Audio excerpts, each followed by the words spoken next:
Bismillahirrahmanirrahim. Assalamualaikum warahmatullahi wabarakatuh. Alhamdulillahirabbil alamin. Wassalatu wassalamu ala asrofil anbiya'i wal mursalin wa ala alihi washabihi ajmain. Asyhadu an la ilaha illallah wahdahu la syarikalah wa asyhadu anna Muhammadan abduhu wa rasuluh.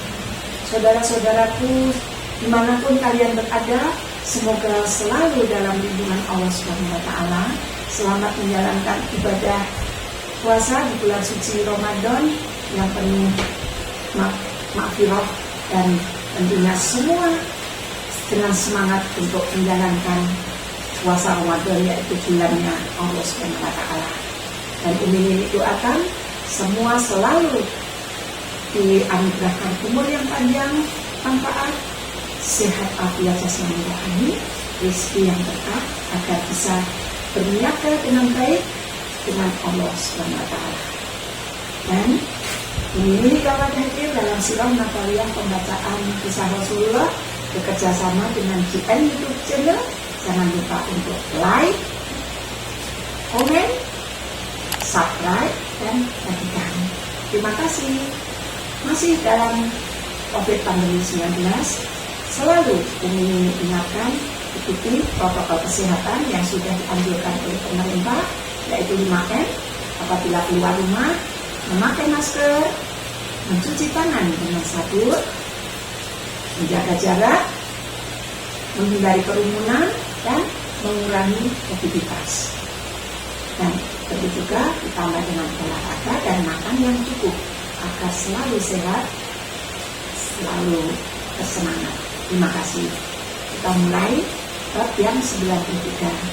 Allahumma sholli ala sayyidina Muhammad wa ala ali sayyidina Muhammad. Bab yang 93 ini adalah semangat dari Quraisy Mekah. Semangat membalas dendam, menyala-nyala berkobar-kobar di hati tentara setiap tentara Quraisy.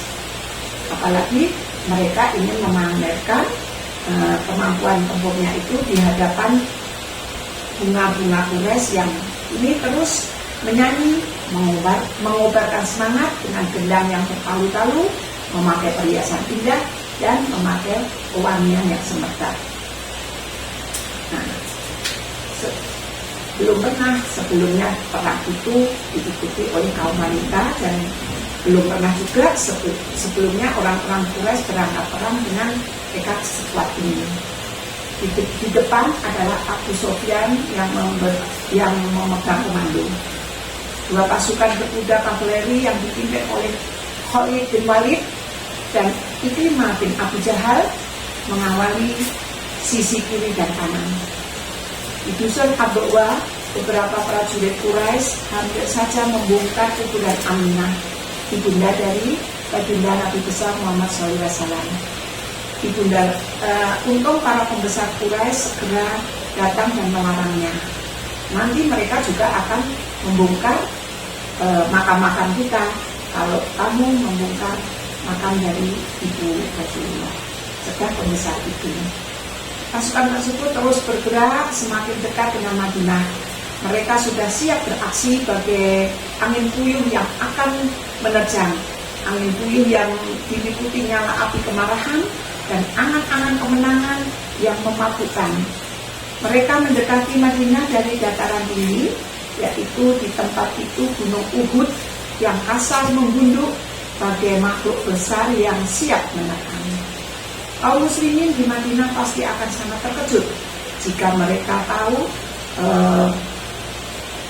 mengetahui meningkatnya pasukan yang jumlahnya 3 kali lebih besar daripada pasukan yang pernah mereka kalahkan waktu perang Badar. Apakah kaum muslimin mengetahui gerakan ini? Jika mereka mengetahui, strategi apa yang akan dilakukan oleh Rasulullah SAW? Akankah beliau memimpin kaum muslim bergerak menyongsong musuh atau bertahan di Madinah? Kaum muslim bermusyawarah. Paman Rasulullah SAW, Abbas bin Abdul Muthalib, yaitu Abbas bin Abdul Muthalib itulah paman Rasul, ikut dalam pasukan Quraisy itu. Nah, jadi dia itu paman, tapi dia ikut-ikut juga memusuhi Rasulullah. Itulah dia tidak mendapatkan hidayah. Dia memang masih mencintai agama nenek moyangnya, jadi tidak mau mengikuti agama yang diajarkan oleh Rasulullah SAW. Tapi hatinya sudah semakin kagum kepada kemenakannya itu. Atas ingat ketika diperlakukan dengan baik sebagai tawanan pada waktu perang Badar. Karena itulah sebelum pasukan Quraisy berangkat, diam-diam Abbas bin Abdul Muthalib mengirimkan surat kepada seorang Bani Ghifar untuk disampaikan kepada Rasulullah SAW. Surat ini berisikan berita pemberangkatan pasukan Quraisy dari Mekah. Seorang utusan Abbas memberitakan keberangkatan Quraisy kepada Rasulullah SAW. Rasulullah SAW segera mengajak para sahabatnya bermusyawarah. Kita akan pergi keluar kota atau menyongsong di dalam kota. Abdullah bin Ubay mengatakan ingin bertahan di dalam kota.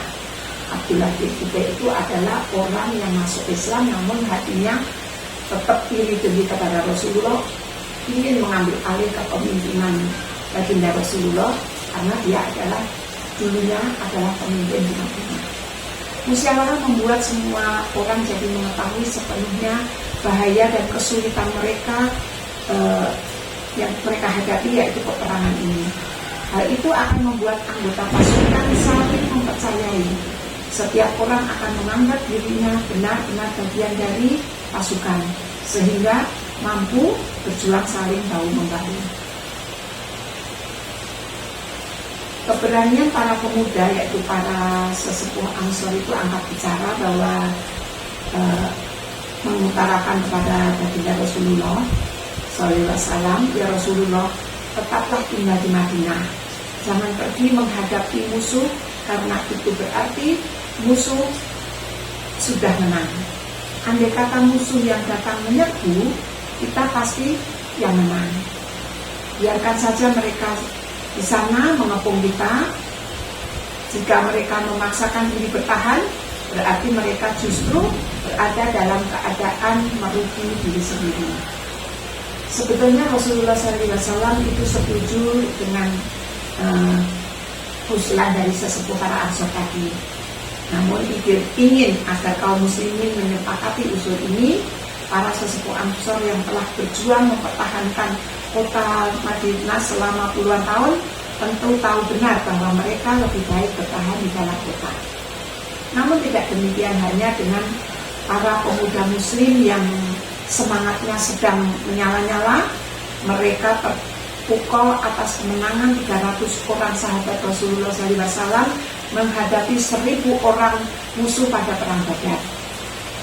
Sebenarnya Rasulullah SAW cenderung ada pendapat para sesepuh Ansor. Akan tetapi di balik itu Rasulullah SAW juga mengetahui bahwa apabila mereka bertahan di dalam kota, sangat mungkin akan terjadi pengkhianatan dari kaum munafik atau kaum orang Yahudi. Tiba-tiba Bilal mengumandangkan azan, rapat perang pun dihentikan dan Rasulullah SAW memimpin mereka melaksanakan sholat Jumat. Khutbah Rasulullah kali ini berisi ajakan agar kaum muslimin menabahkan hati untuk memperoleh kemenangan. Kemudian dimintanya kaum muslimin bersiap menghadapi musuh. Setelah sholat Jumat, rapat dilanjutkan lagi. Sa'ad bin Haithama berkata, semoga Allah memberikan kemenangan atau mati syahid.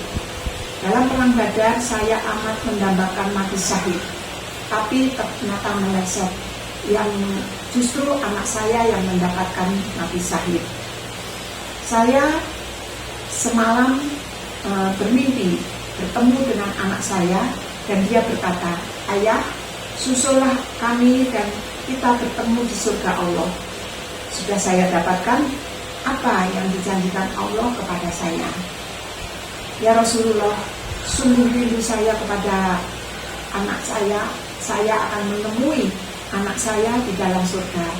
Saya sudah tua, tulang sudah rapuh, saya ingin bertemu Allah.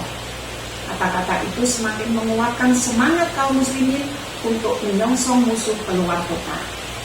Saya khawatir kamu akan kalah jika pergi keluar kota. Demikian sabda Rasulullah SAW.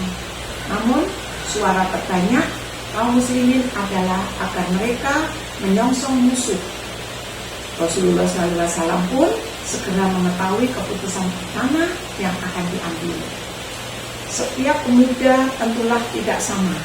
Pemuda yang berangan-angan memiliki mobil mewah, uang banyak dan hidup berfoya-foya, dengan pemuda yang bertekad bulat dan kuat untuk mewujudkan kemenangan serta kemuliaan Islam. Jadi pastilah pemuda itu ada dua sisi, ada dua sifat, sehingga Rasulullah harus mengambil keputusan dengan musyawarah, hasil musyawarah suara terbanyak. Demikianlah untuk bab yang ke-93, kita harus selalu dalam bulan Ramadan ini kita tingkatkan iman takwa kita tingkatkan ibadah kita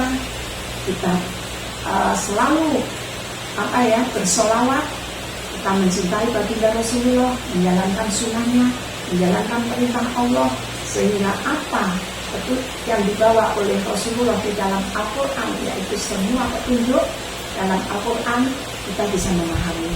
Jangan mengejar khatam dalam bulan Ramadan ini untuk membaca Al-Quran, namun lebih banyak kita belajar memahami artinya, karena agar kita lebih benar dalam beribadah, tahu maksud petunjuk yang diperintahkan oleh Allah SWT. Dan Rasulullah pun berdoa dalam surat Al-Furqan ayat 30. Rasul berdoa agar Al-Quran ini jangan diabaikan. Jadi tentunya kita juga membaca, memahami, mengamalkan. Dan mudah-mudahan kelak di akhirat kita semua layak mendapatkan syafaat dari baginda Nabi besar Muhammad SAW. Dan jangan lupa, apabila ada tutur kata yang ingin sampaikan tadi ada salah, juga menyebut nama ada keliru, mohon sekali bisa dimaafkan.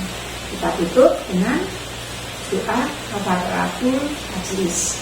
Subhanallahumma wa bihamdi, asyhadu alla ilaha illa anta, astaghfiruka wa atubu ilaik. Billahi taufiq wal hidayah.